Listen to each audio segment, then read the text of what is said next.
I'm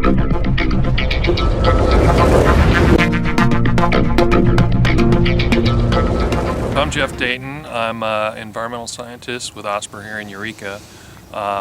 We're involved in this McDaniel Slough restoration project through the Kure Stuyvesant trustee councils.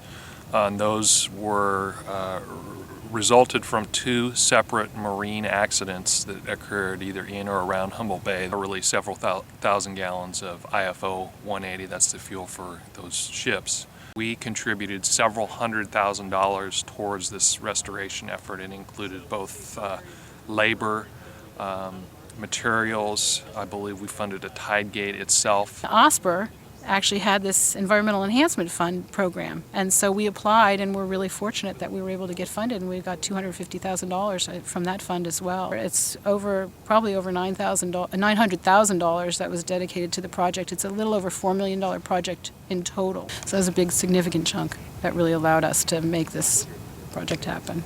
Over time, Humboldt Bay has lost more than 90% of its salt marshes. We could look at some type of a restoration project that would restore habitat, both restore Humboldt Bay's tidal habitat, that over 90% of it had been lost, and restore tidal action to Janes Creek, McDaniel Slough, which used to be an anadromous stream. And we were lucky in that our neighbor landowner happened to be California Department of Fish and Wildlife. We were given funding from a lot of different sources, OSPR being one of them. The community really loved the freshwater wetlands that we had that are part of the Marsh and Wildlife Sanctuary, and they wanted to see more of that.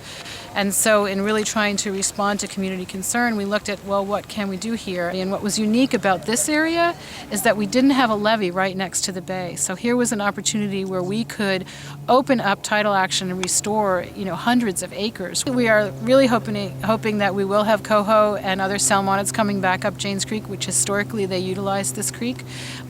We also have tidewater goby. There's a lot of crab coming in, and other kind of saltwater fishes as well. And so certainly we're going to benefit a lot of shorebirds here, but we also have a variety of different ducks, especially that migrate through starting in the fall, and then some of them are resident through the summer. We are reclaiming the land again that was historically baylands, that was converted into agriculture and now is being restored essentially back to a tidal estuary.